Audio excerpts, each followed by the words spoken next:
Prime minister real head of executive. जैसे कि executive का जो कॉन्स्टिट्यूशनल हेड है वो प्रेसिडेंट होता है, लेकिन जो प्राइम मिनिस्टर होता है वो रियल हेड होता है, यानी कि जो मेन कार्य होता है गवर्नमेंट में वो प्रधानमंत्री ही चलाते हैं। The party that wins majority of seats in the Lok Sabha forms the government and the leader of the party receives the designation of prime minister। जो पार्टी लोकसभा इलेक्शन में सबसे ज़्यादा सीट लाती है उस पार्टी को गवर्नमेंट बनाने का अधिकार दिया जाता है और उसका जो मेन लीडर होता है वो प्राइम मिनिस्टर बनता है। The role and powers of the parliament का क्या क्या रोल है, पावर क्या क्या है। In a democratic country like India the parliament has immense power. Parliament के पास बहुत सी पावर होती हैं। The elected candidates become member of parliament of और एमपीज। जितने भी मेंबर इलेक्ट होते हैं, कैंडिडेट इलेक्ट होते हैं, वे पार्लियामेंट्री मेंबर कहलाते हैं, उन्हें एमपीज कहा जाता है। फंक्शन क्या क्या है। सिलेक्टिंग द नेशनल गवर्नमेंट का सिलेक्शन करना। The Lok Sabha selects the executive which is a group of person who work together to implement the laws made by the parliament. जितने भी पार्लियामेंट में लॉज बनते हैं, कानून बनते हैं, Lok Sabha selects the executive which is a group of person who work together to implement.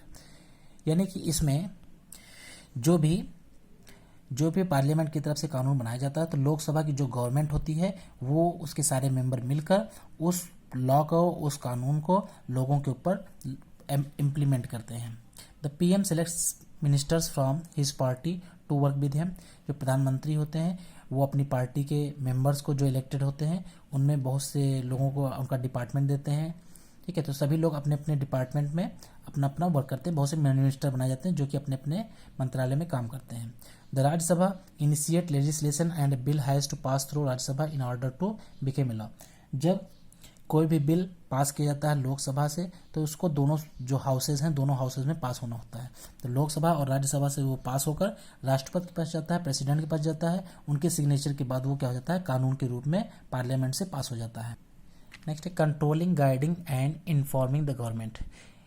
The parliament keeps control over the executive by asking questions. Parliament क्या करती है, गवर्नमेंट को क्वेश्चन पूछकर उसको जो है एग्जीक्यूट करती रहती है। द पार्लियामेंट कीप्स कंट्रोल करती रहती है। उसमें क्या होता है, गवर्नमेंट क्या कर रही है, पार्लियामेंट में आपकी जो अपोजिशन टीम होती है, अपोजिशन पार्टी होती है, वो गवर्नमेंट से सवाल करती है कि अगर कोई भी कार्य सही से नहीं हो रहा किसी भी डिपार्टमेंट में, किसी भी मंत्रालय में, तो वो उनके क्रिटिसाइज करती है। तो गवर्नमेंट को उसको भी कंप्लीट करना पड़ता है। The opposition parties highlight drawbacks and adverse effects of various policies and programs of government जितने भी पॉलिसीज देश में लागू करती है, जितने भी प्रोग्राम चलाती है, जो भी कार्य करती है, तो वो क्या करते हैं, अपोजिशन उनके कार्यों को हाईलाइट करते हैं।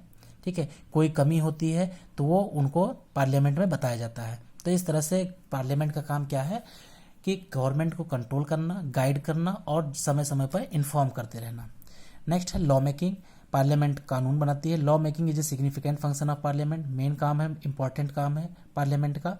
The parliament also changes the law if they feel it unacceptable and unfavourable to the public.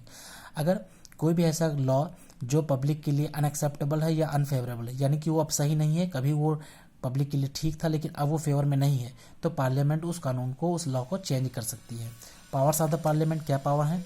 The parliament has the power to remove the president and vice president. Parliament president, vice president को remove भी कर सकती है। उसके लिए कुछ procedure हैं जो फॉलो करने पड़ते हैं। प्रेसिडेंट को 14 डेज पहले एक लेटर देना पड़ता है जिसमें 50 मेंबर के सिग्नेचर होते हैं और उसके बाद दोनों हाउस के जो मेंबर होते हैं वो लोग वोटिंग करते हैं और अगर उनके अगेंस्ट में जाता है तो उनको अपना जो है रेजिग्नेशन देना पड़ता है। तो इस तरह से रिमूव भी किया जा सकता है प्रेसिडेंट और वाइस प्रेसिडेंट को। Amendments to the constitution can take place only in the parliament. जितने भी अमेंडमेंट आते हैं, बिल आते हैं, वो पार्लियामेंट में ही आकर वो पास होते हैं। कॉन्स्टिट्यूशन जो है, जितने भी कॉन्स्टिट्यूशन के अमेंडमेंट हैं, बिल हैं, वो पार्लियामेंट में ही आते हैं। यानी कि अगर गवर्नमेंट को कोई लॉ लाना है, कोई कानून पास कराना है, तो दोनों हाउसेज में, लोकसभा राज्यसभा में पास कराना पड़ेगा। उसके बाद प्रेसिडेंट के पास जाएगा और वहाँ से फाइनल होकर फिर वो कंट्री के लिए लॉ बनेगा। फिर उसे गवर्नमेंट जो होती है वो उसको एग्जीक्यूट करती है। जो एग्जीक्यूटिव होती है वो फिर एग्जीक्यूट करती है पब्लिक के लिए। तो ये आपका चैप्टर था, कंप्लीट हो गया। इसके बाद क्वेश्चन आंसर है। क्वेश्चन आंसर में जो आपके ये क्वेश्चन है ये आपके नोट्स में लिखे हुए हैं, लेकिन आपको क्वेश्चन देख कर उसके आंसर लिखना है। ठीक है, थैंक यू।